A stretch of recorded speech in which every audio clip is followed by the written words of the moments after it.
Hello friends, मैं आपका दोस्त एडवोकेट ऋषभ कटारा।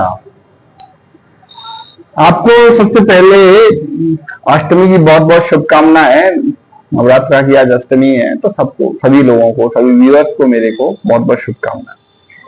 आज हम बहुत अच्छे टॉपिक को लेके आए हैं आपके समक्ष में, और ये ऑनरेबल सुप्रीम कोर्ट का लेटेस्ट जजमेंट है। ये जजमेंट है 25-26 सितंबर का। ये जजमेंट है 25-26 सितंबर का, जिसको मैं आपके सामने लेके आया हूँ। इन जजमेंट्स के लिए हमें बहुत पढ़ाई करनी पड़ती है, जजमेंट देखने पड़ते हैं। जब मुझे लगता है कि एक आध जजमेंट ऐसा आता है जो आपके लिए फेवरेबल हो सकता है, उसी को मैं आपके समक्ष लाता हूँ। ऐसा नहीं है कि सारे जजमेंट आपके लिए मैं बताता हूँ।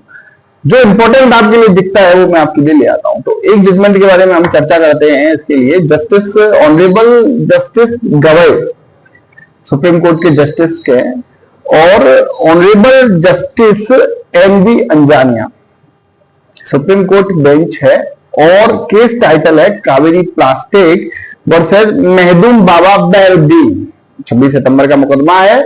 इस मुकदमे में क्या हुआ कि इस मुकदमे में एक सेटल लॉ बनाया गया। जैसे हम चेक डिसऑनर के लिए जाते हैं, 138 एनआईए में जो नेगोशिएबल इंस्ट्रूमेंट एक्ट 1881 जो है, उसकी धारा 138 में ये क्लेम जाता है। और इस क्लेम के अंतर्गत क्या है कि पूर्व में इसको नोटिस दिया जाता है, जिसके लिए पैसे किसी व्यक्ति पे चाहिए, तो वादी के द्वारा एक नोटिस की तामील करवाई जाती है कि भाई ये जो अमाउंट है आप मुझे दे दो, नहीं तो मैं आपके विरुद्ध में मुकदमा कर दूंगा। तो ये नोटिस दिया जाता है।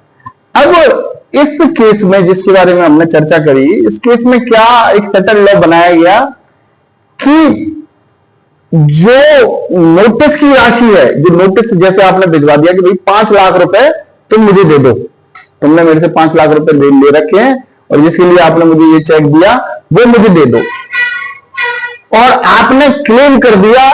जब उसने पैसा नहीं दिया और आप कोर्ट चले गए और आपने क्लेम में राशि जो भी वहां वाद पत्र प्रस्तुत करते हैं, तो वहां जो राशि है वो आपने लिख दी 4,80,000 रुपए। तो इससे क्या होगा कि वो जो आपका क्लेम है ना, वो नॉन मेंटेनेबल श्रेणी में आ जाएगा, अर्थात क्लेम ही मेंटेनेबल नहीं होगा।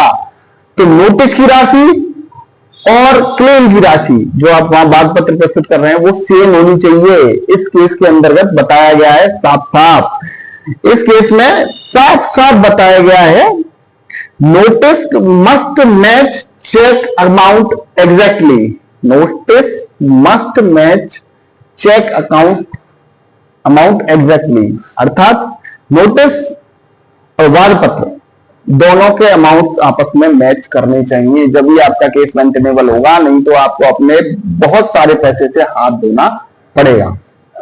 तो ये छोटी सी जानकारी है जो आपको मैंने दी। इसके संबंध में अगर विस्तृत जानकारी आप चाहते हैं तो मेरे से आप कांटेक्ट कर सकते हैं।